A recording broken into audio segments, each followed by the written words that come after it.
Filemon.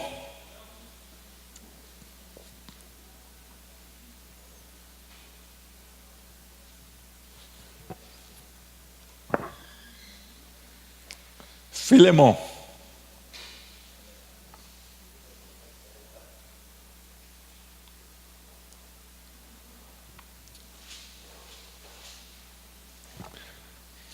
Paulo, prisioneiro de Cristo Jesus, e o irmão Timóteo, ao amado Filemon, também nosso colaborador, e a irmã Áfia e a Arquipo, nosso companheiro de lutas, e a igreja que está em sua casa, graça e paz a vós outros, da parte de Deus, nosso Pai, e do nosso Senhor Jesus Cristo.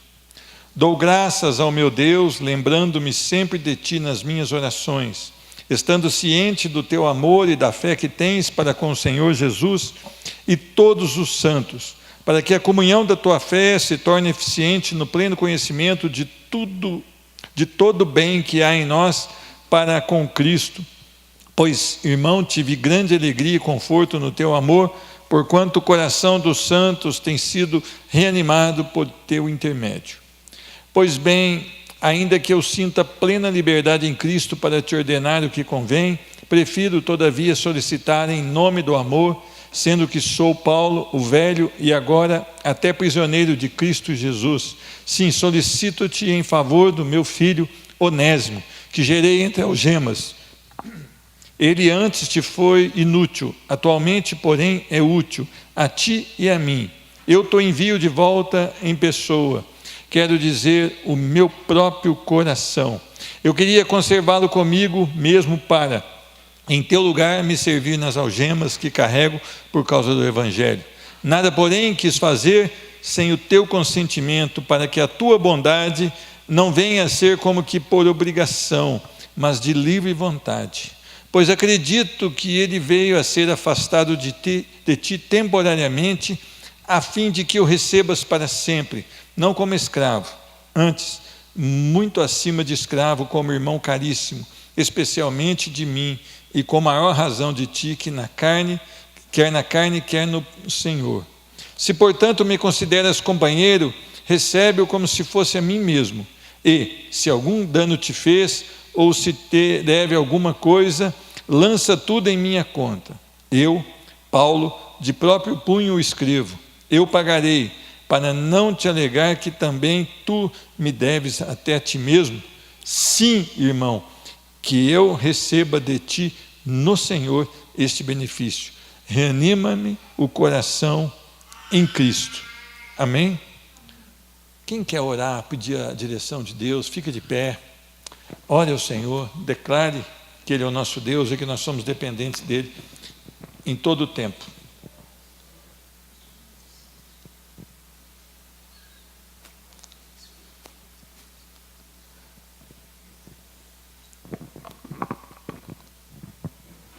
Pai, nós te damos graça ao Senhor, porque podemos estar aqui, Senhor, mais um dia, para te louvar e engrandecer o teu santo nome, amém, Senhor, e poder, Senhor, mais um dia, Senhor, glória, aprender um pouco mais da tua palavra, Pai. Que o Senhor venha abençoar cada um que está aqui para receber de ti, Senhor, que o Senhor venha abençoar essa palavra que vai ser dita para nós, Senhor. Amém. Que podemos, Senhor, sair daqui muito mais sábio, Senhor, e que podemos entender, Senhor, da tua palavra. É que amém, eu oro e te agradeço, em nome de Jesus, amém. Amém, glória a Deus. Eu queria falar um pouquinho mais sobre o poder do Evangelho.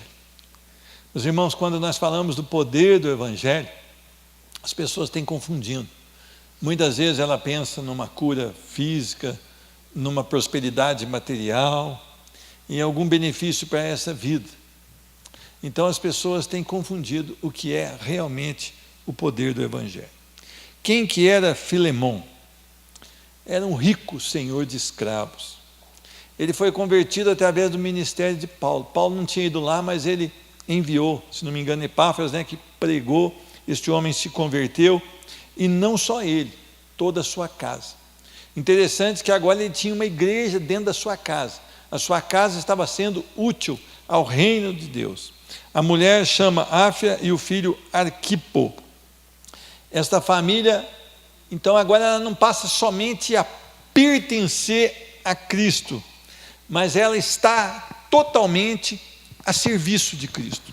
Quando nós falamos em conversão nos nossos tempos de hoje, a gente pensa assim: fulano se converteu, a família do fulano se converteu, mas eles continuam no mesmo estilo de vida. Aqui não, houve uma diferença muito grande. Houve uma troca de prioridades. Um rico senhor de escravos. Eu não sei qual que era o ramo de atuação dele, mas certamente a sua mente estava ocupada para gerenciar essa riqueza e para transformar essa riqueza em uma riqueza ainda maior. Mas agora tudo mudou nessa família. E essa família agora está a serviço do rei. A casa deles apenas não tinha sido transformada pelo Evangelho, mas também estava a serviço do Evangelho. Olha que coisa mais linda. A gente vê, comparando com as conversões de hoje, algo que não faz quase diferença, se é que são conversões, não é verdade ou não? Mas aqui sim fez a diferença. É interessante também que Paulo tinha um relacionamento com esse Filemão, um relacionamento bastante estreito. Paulo tinha uma certa intimidade com ele, ele o chama de amado, né? Colaborador e companheiro, embora Paulo não tenha estado em Colosso. Olha que maravilha. Hoje, gente, está tão fácil a gente fazer uma amizade, até discipular a longa distância, né? Você tem o WhatsApp, que eu considero uma ferramenta perigosa. Por quê? Quando você manda uma mensagem, muitas vezes você esquece de pontuar essa mensagem e pode dar uma interpretação diferente. Então eu tenho aconselhado até a igreja, principalmente para resolver conflitos, não usar de mensagem do WhatsApp. Principalmente para resolver conflitos, não usar de mensagem do WhatsApp. Por quê? Você pode esquecer de pôr uma vírgula, já dá uma interpretação totalmente diferente. O que acontece? Hoje nós temos muitas ferramentas. Essa semana eu estava pensando no telegrama. No meu tempo, quando a gente queria receber uma notícia muito importante, chegava um carteiro na sua casa e entregava um telegrama. Só que o camarada punha o menos palavra possível, porque era cobrado por cada letra, não é? Um conjunto de letras tinha um preço, caro demais. Então ele punha lá, feliz aniversário, hoje, sempre, alguma coisa assim. Acabou. Oi? No pombo correio do tempo do irmão ali, o pastor Gerson. Esse eu não peguei, não. Né? Levava, né? Dá até para pensar em outras coisas, né? Mas vamos lá. O que nós podemos fazer hoje com essa facilidade que nós temos? Se nós somos convertidos, por que o nosso WhatsApp não está a serviço do Evangelho, nosso Facebook não está a serviço do Evangelho, a nossa casa não está a serviço do Evangelho, os nossos talentos não estão a serviço do Evangelho? Por que a nossa vida não está a serviço do Evangelho?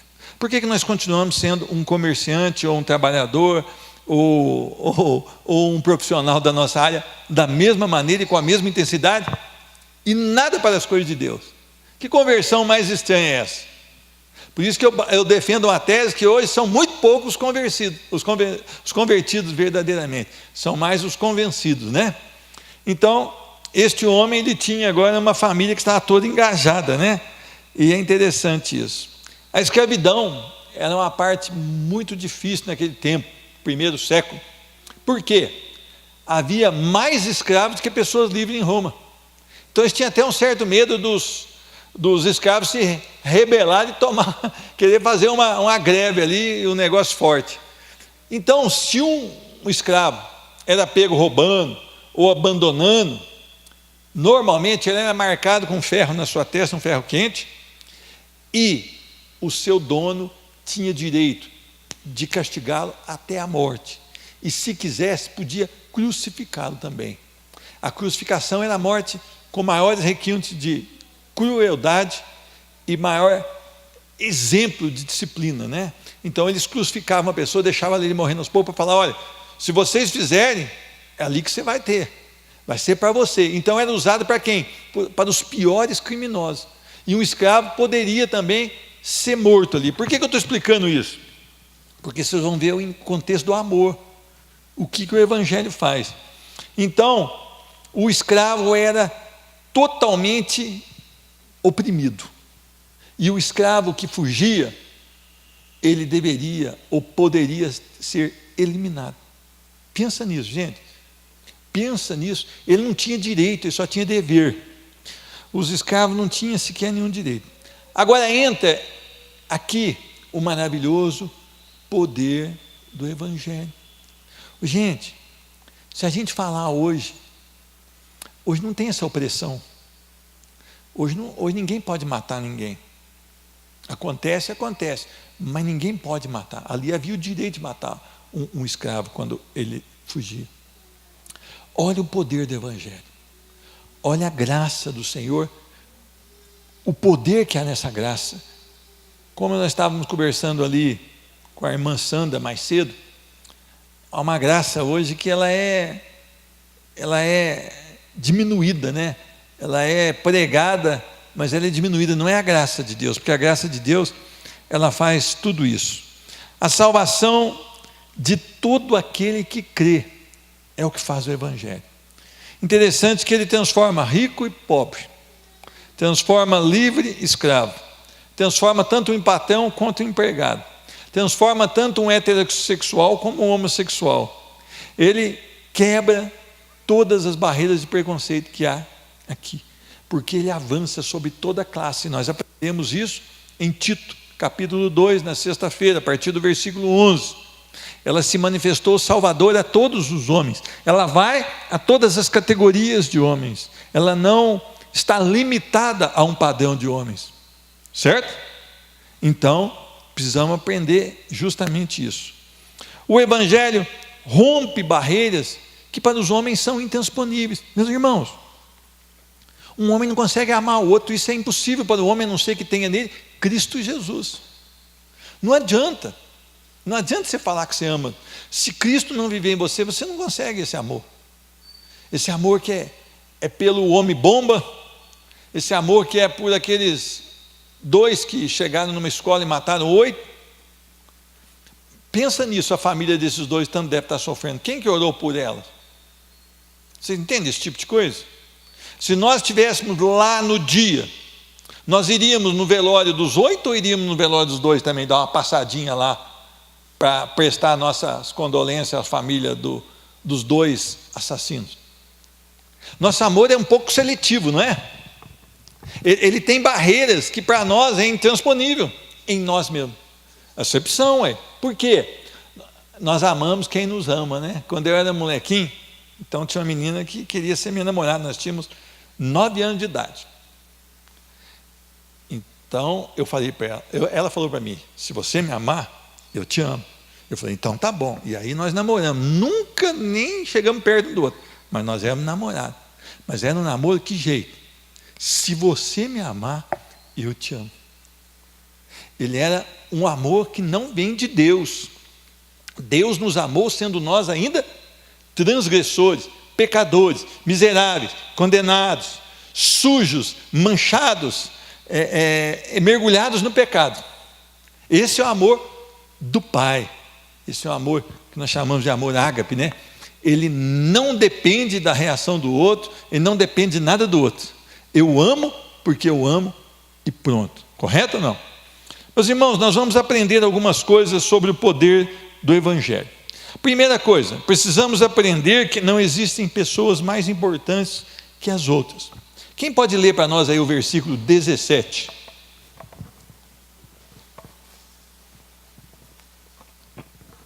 Pastor Gerson vai ler.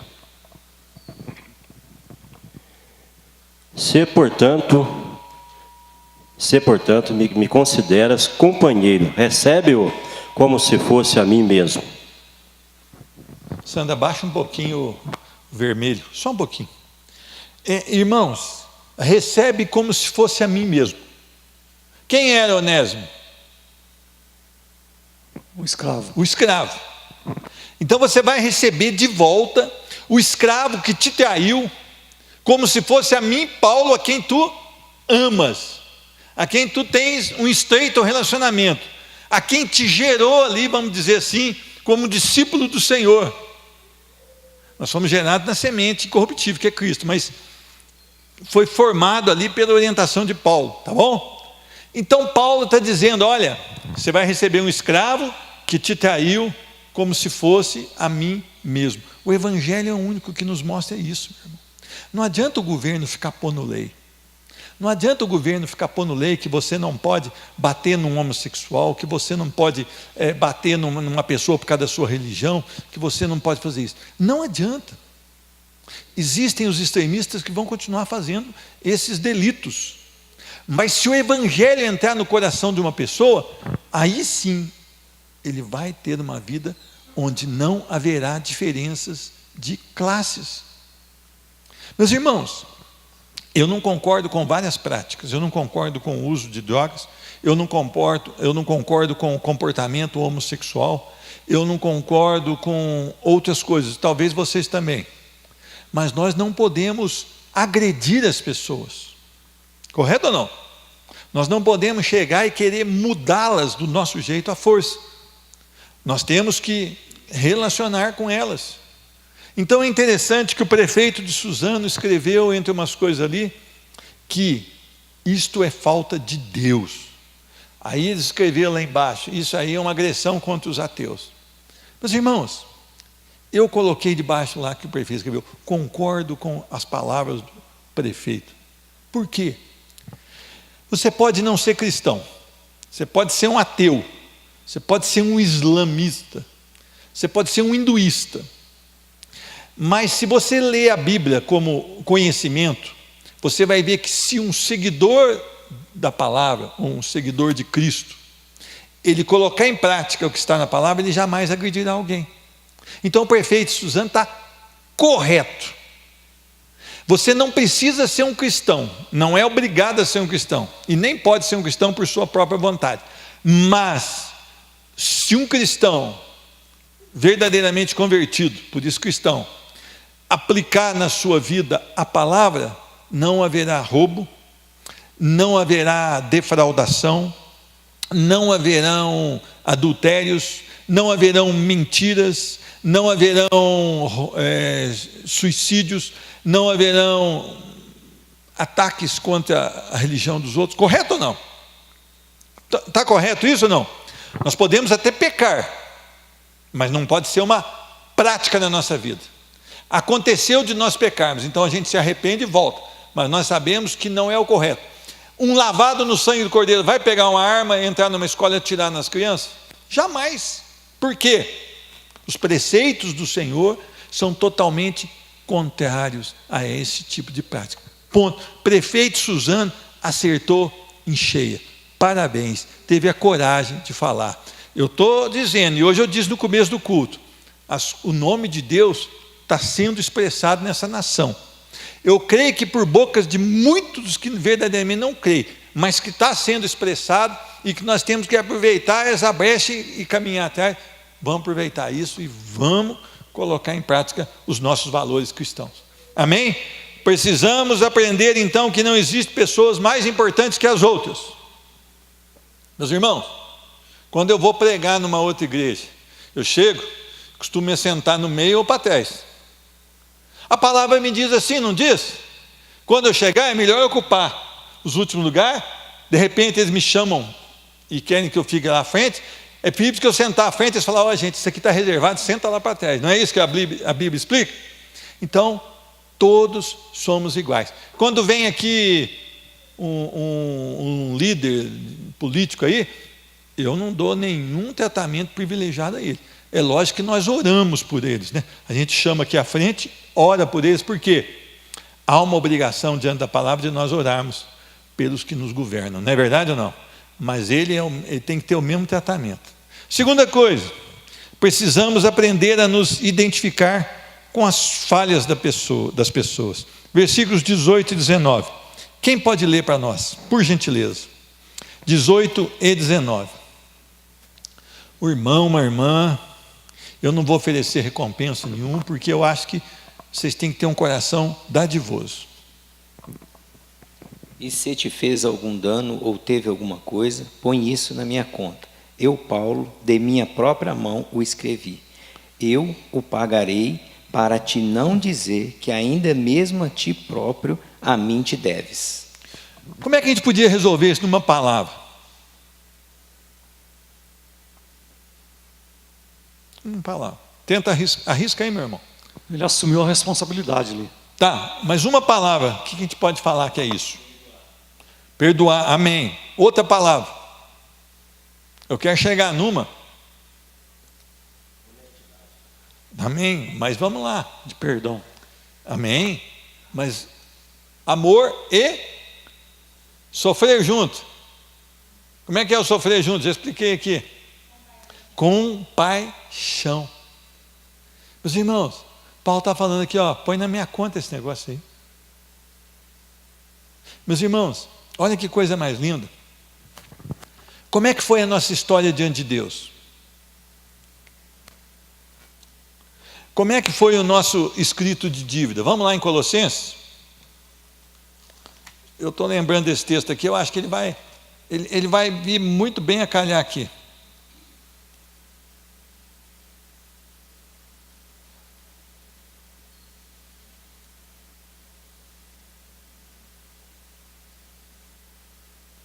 Eu quero que vocês leiam primeiro o versículo 1, capítulo 1, versículos 22 e 23. Vamos lá, quem pode ler Colossenses 1, 22 e 23?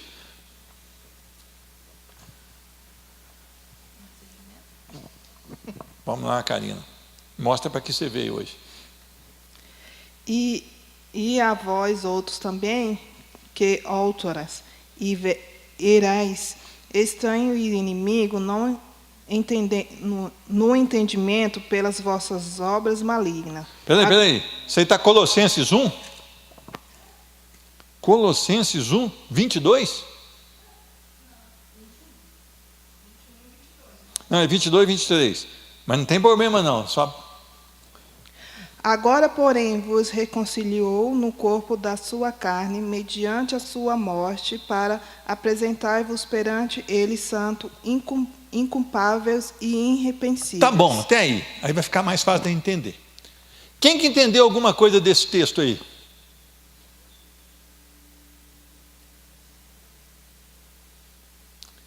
O que o Senhor Jesus fez conosco através da sua morte?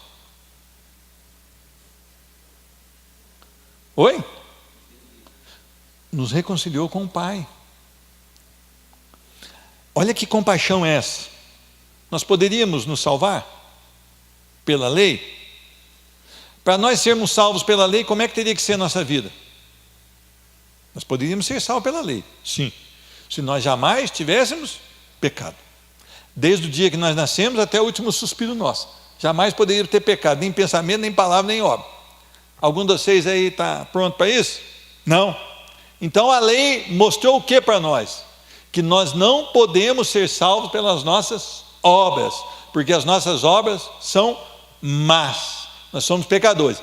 Então Jesus, diante disso, o que ele fez? Pelo corpo da sua morte, ele nos reconciliou para nos apresentarmos perante ele santos, inculpáveis e irrepreensíveis. Quer dizer que a nossa culpa, ela foi transferida para quem? Para Cristo Jesus. E o Pai despejou a sua ira sobre ele e aceitou esse sacrifício. Correto ou não? O sacrifício de Jesus Cristo foi aceitável ao Pai. Então ele pagou. Vamos no capítulo 2 agora de Colossenses, versículo 14. Olha o que ele fez com a nossa dívida. 2,14, pastor João vai ler para nós aí. Tendo cancelado o escrito de dívida que era contra nós e que constava de ordenanças, o qual nos era prejudicial, removeu-o inteiramente, encravando-o na cruz. Amém. Então quer dizer que nós tínhamos um escrito de dívida. Vulgo capivara aqui nos tempos de hoje na polícia, né? Puxa a capivara do cidadão, sai aquela ficha grande, né? O que é isso? A nossa dívida tinha condição de ser paga? Era impagável, tá bom? Nós não poderíamos pagar. Cristo foi lá, morreu e cravou o nosso escrito de dívida e cancelou o nosso escrito de dívida. Então, essa é a compaixão de Jesus. Ele se identificou com os nossos pecados, certo ou não? E ele falou, eu sou o único que pode fazer alguma coisa por eles, reconciliá-los com o Pai. Então ele foi obediente até a morte de cruz, aquela morte que nós explicamos que é a morte maldita, é a morte para o pior dos piores. E ele foi, e nós temos a vitória em Cristo Jesus. Agora eu quero fazer uma parte aqui, um adendo. Dá para nós pregarmos outra coisa nesse púlpito a não ser Cristo Jesus? Uma vez um rapaz foi até meu gabinete e falou assim: olha, todos os cultos o senhor fala da crucificação de Cristo. O senhor só não falou em um culto. Foi uma crítica. Eu falei: o senhor me perdoa, irmão, por este um culto que o senhor está dizendo que eu não falei. E talvez ele achou que eu ia mudar o meu discurso. Eu não vou mudar o discurso. Eu tenho que pedir perdão porque num culto, segundo ele, eu não sei, eu não falei dessa obra maravilhosa. O que nós podemos pregar aqui nesse púlpito? Cristo Jesus. O resto é balela, meu irmão. E negócio de ficar ensinando o casal a se dar bem, é Cristo Jesus também. Quando um casal se dá bem? Quando ele morre para si mesmo. Quando ele entrega poderosamente sua vida a Jesus, ele passa a considerar o outro superior a ele. Então ele olha para a esposa dele e fala: ela é superior a mim, eu tenho que amá-la. Correto ou não? Então a resposta para o casamento está em Cristo Jesus. Então não adianta, meu irmão, não adianta a gente ficar procurando saída. A saída é Cristo Jesus. Terceiro, precisamos exercitar tanto a restituição como o perdão. Meus irmãos, versículo 12, olha o que está escrito aqui. Vamos lá, Filemão. Vamos voltar lá em Filemão. Filemão 12. Eu te envio de volta em pessoa, quero dizer, o meu próprio coração. Versículo 19, porque nós já lemos os outros. Não, 18. Se algum dano te fez, ou se te deve alguma coisa, lança tudo em minha conta. Eu, Paulo, de próprio punho escrevo. Eu pagarei, para não te alegar que também tu me deves até a ti mesmo. Meus irmãos, é interessante que muitas vezes nós dizemos assim: eu quero ganhar vidas para Jesus. E nós achamos isso maravilhoso. Então nós vamos na casa das pessoas que estão sem Jesus e falamos de Jesus para ela. Ou então nós vamos na casa das pessoas que estão desviadas de Jesus, que não estão mais nos caminhos do Senhor, se é que estiveram um dia, e nós falamos de Jesus para ela. Mas é interessante, nós não gostamos de pagar esse preço. É o preço da restituição e do perdão. É interessante que perdoar é uma fase que nós precisamos passar por ela. Mas e a restituição? Paulo tinha ali um escravo que estava preso com ele, que não tinha condição nenhuma de pagar os danos que fez ao seu dono, talvez esse furto, né? E Paulo falou: coloca na minha conta.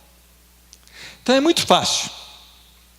Eu quero ganhar alguém para Jesus, mas eu quero que a igreja dê uma cesta básica. Eu não compro a cesta básica e entrego. Ah, Deus me falou que tem que dar uma cesta básica, então não vem atrás da igreja. Mas Deus falou para quem? Para você. Ah, mas eu não tenho dinheiro. Então você parcela uma cesta básica, compra no cartão de crédito, 5 pagamentos. Vai lá e entrega você essa cesta básica para ele. Ah, eu preciso levar o irmão para fazer uma consulta. Certo? Deus mostrou para você. Ah, mas eu vou ligar para o pastor Gerson, porque tem carro. Interessante. Eu quero sacrificar aquilo que me custar ou aquilo que não me custar?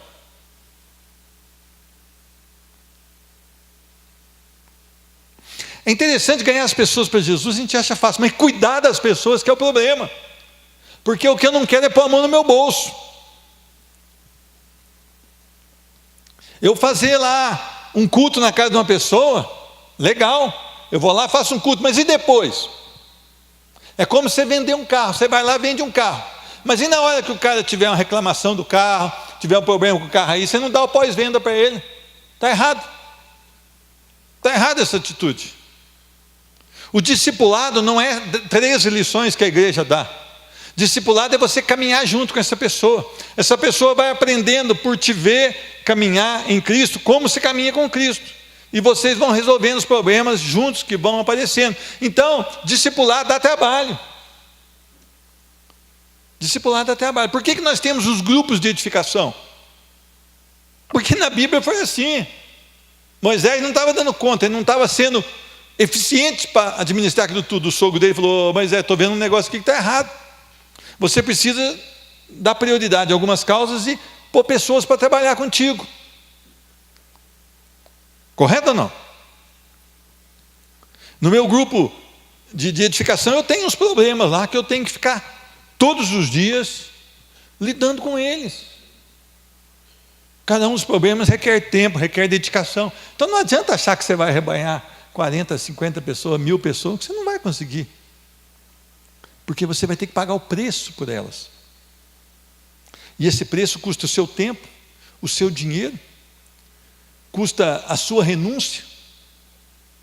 Não é só você falar de Jesus e chegar lá e falar: que igreja, eu ganhei para Jesus, agora cuida. Uma pessoa convertida tem uma profunda transformação em seu caráter, meu irmão. Uma pessoa convertida não pode ser caloteira mais, não pode ser mentirosa, não pode ser fofoqueira. Ela teve o caráter mudado. Paulo encoraja Filemão a perdoar. Olha, agora esse aqui está mudado. Então você o perdoa, que ele é uma nova criatura, ele é dos nossos, ele está em Cristo. Não vai enxergar ele como um escravo mais. A sua compaixão vai além disso. Jesus não nos enxerga mais como aqueles mulambos do pecado, vamos dizer assim. Nós somos co-herdeiro com Cristo, nós somos filhos do Deus vivo. É assim que ele nos vê hoje. Por quê? Nós somos recebidos na família de Deus mediante Cristo Jesus. 4. Precisamos aprender sobre o glorioso poder de Jesus para salvar. Versículo 10. Sim, solicito-te em favor de meu filho Onésimo, que gerei entre algemas. Meus irmãos, eu falei do contexto da escravidão, como é que era em Roma no princípio do século, do primeiro século. Escravo não tinha valor. Escravo estava vendo como um possível rebelde. Escravo podia ser marcado na testa, castigado até a morte, e se o patrão quisesse, o dono quisesse, crucificado quando ele cometia um delito. Agora Jesus pega um escravo fugitivo e faz dele um homem livre, santo e útil nas suas mãos. Pensa nisso, Lindalva, que parafuso na cabeça. Um escravo é transformado por Cristo num homem livre, santo, separado e útil à obra do Senhor. Nós precisamos crer que o Evangelho faz isso com as pessoas, meus irmãos. Nós precisamos aprender sobre esse valor glorioso. O Evangelho, meu irmão, é muito mais que esse culto que a gente faz aqui nos domingos. Ele é muito mais glorioso que isso tudo. É a vida transformada pelo poder do Senhor, sem mérito algum do homem, sem o desejo do homem de ser salvo. O homem está ali morto nos seus delitos e pecados, ele está contemplando as paixões que ele tinha, ele está vivendo a devassidão, quer dizer, ele está vivendo o amor pelas coisas erradas, e o Senhor vem e o salva, sem nós entendermos, porque aprove ao Senhor salvá-lo, mediante a sua infinita graça e misericórdia. E agora? Será que o Evangelho é isso para nós? Será que nós temos uma vida tão animada no Evangelho porque nós cremos no poder glorioso do Evangelho? Nós temos o que pode resolver o problema do mundo, que é o poder glorioso do Evangelho. Mas será que nós sabemos disso? Lá na roça tinha um ditado, né? Nós punhamos o boi para puxar a carrocinha. Então a gente ia no pasto, o boi dava a cabeça, nós punhamos um lacinho, trazinha nele, punha debaixo da carrocinha, punha a canga nele, amarrava, canzil, punha o boi para puxar o capim para nós, porque o boi é mais forte, né? Aí o rapaz falava para mim: se o boi soubesse a força que tem, não ia deixar nós pôr esse cabertinho nele, né? Eu falei: verdade, tem muita força mesmo. Mas é interessante uma coisa, essa é uma comparação muito chula, muito simples. Agora vamos voltar para o poder do Evangelho. O que o Evangelho pode fazer com uma vida? O que o Evangelho pode fazer com uma pessoa que era totalmente perdida? Aí você fala: eu sei do poder do Evangelho. Mas por que nós vivemos uma vida tão apagada como cristão? Por que nós somos tímidos em falar do poder do Evangelho? Por que nós somos tímidos em largar das coisas desse mundo para viver para o Evangelho? Por quê? Por que isso ocorre nos nossos corações? Se nós falamos que sabemos do poder do Evangelho, que nós temos a maior ferramenta de transformação dessa terra, que é o Evangelho, por que nós estamos tão tímidos? Não podemos desistir de pregar a transformação de pessoas. Eu gosto muito daquele texto de Jeremias, eu não lembro se é Jeremias 20, mais ou menos nessas palavras. Eu estava pronto para desistir, mas a palavra me queimou no coração, eu não posso desistir. Meus irmãos, a nossa vida de crente, ela não é mostrada porque você tem um ministério aqui dentro da Igreja Batista do Kennedy. Ela não é mostrada pela sua frequência aqui, nem nas reuniões de oração e nem nos cultos. Ela é mostrada pela intimidade que você tem com Cristo. A intimidade que você tem com Cristo, a fome que você tem das coisas de Deus, é que mostra se você é crente. Agora, se você tem fome pelas coisas de Deus, se você tem intimidade com Cristo, se você tem amor pela palavra diariamente, se você tem amor pela oração diariamente, então a consequência disso é que você está nos cultos de adoração, nas reuniões de oração, e sempre quando é possível, a sua agenda, você está agarrado nisso. Mas não é porque você está nisso que você é mais crente que os outros. Você mostra que você é cristão e que você entende o poder do Evangelho, o glorioso poder de Jesus para salvar, muito mais pela sua dependência e intimidade dele. Então, o Senhor sabe medir a sua vida com ele, porque é no silêncio do seu quarto, da sua residência, do seu trabalho, nos lugares que você está só, é que você mostra muito mais o que você é diante de Cristo Jesus. 5. Precisamos compreender que uma pessoa convertida se torna uma pessoa útil nas mãos do Senhor. Meus irmãos, a gente viu aquela turma caminhar com Moisés. Gente, aquele povo dá trabalho demais, só. Aí eu pergunto, será que aquele povo era crente? Tem gente que dá trabalho demais da conta. Agora, será que essa é uma evidência da transformação?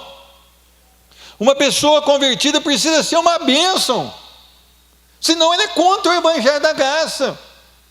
O Evangelho da Graça te matou, vamos pensar assim, matou seu eu, seu ego, matou, você morreu para si mesmo, correto ou não? Você foi sepultado e nasceu para Cristo Jesus. Então você precisa ser uma bênção. Você precisa ser uma bênção, automaticamente você precisa ser uma bênção. Você não é mais a mesma pessoa. Você foi transformado. Você abre mão dos seus direitos pelo direito do outro. Um convertido é uma bênção sempre. Versículo 15. Pois acredito que ele veio a ser afastado de ti temporariamente, a fim de que o recebas para sempre. O que quer dizer? Olha, essa fugidinha aqui teve um propósito. Ele veio para ser transformado pelo Senhor, porque quando ele voltar, ele vai voltar para você livre e sempre, para ser uma bênção aí nesse ministério que tem na sua casa. Meus irmãos, essa é a pegada do Evangelho. Transformar. Meus irmãos, se você quer trabalhar, se você quer servir a Deus, não vai haver problema na sua vida, nada vai te barrar. Nada vai te barrar. Ah, mas às vezes a igreja me barra de trabalhar. Não, a igreja te barrou? Mas então no seu trabalho você vai trabalhar muito mais para a obra do Senhor. Lá fora, quando você está de folga, você vai trabalhar muito mais para a obra do Senhor. Você não vai deixar de ser uma bênção. Você vai ser uma bênção sempre. E o Senhor não vai precisar mandar aquelas cascavéis para picar o teu calcanhar, né? Não é verdade ou não? Muitos ficaram prostrados no deserto. Por quê? Sempre se rebelavam contra o Senhor. Eu queria que você prestasse muita atenção no poder do Evangelho. Se você vem a uma igreja por causa de um pastor, por causa de um cantor, por causa de um líder de grupo, por causa de um professor de escola bíblica, você está numa furada. Venha no templo por causa de Cristo, por amor ao Evangelho da graça, por desejo que o Evangelho da graça cada dia mais te preencha, te inunde o coração. Meus irmãos, eu estou aqui e me alegro de estar com vocês e sinto saudade quando não estou com vocês. É bom isso? Sim, mas eu não estou aqui por causa de vocês e vocês não estão por causa de mim. Correto ou não? Nós nos completamos aqui no sentido bem simples, como uma congregação que um vai fazer isso, outro vai fazer isso, a obra vai caminhar. Nesse sentido nós nos completamos. Correto ou não? Mas a nossa prioridade é Cristo. Por que quando eu entrar por aquela porta eu tenho que entrar de uma maneira diferenciada? Porque eu vim adorar a Cristo. Eu vim oferecer a Ele um culto junto com os meus irmãos. Se a minha mente realmente compreender isso, o meu coração também vai compreender. E eu vou passar a fazer isso com excelência, essa adoração. Eu vou passar a valorizar o tempo de adorar ao Senhor. Compreendam isso, que Deus os abençoe, que Deus direcione os passos, que Deus inunde os corações, no nome santo e precioso de Jesus Cristo. Amém?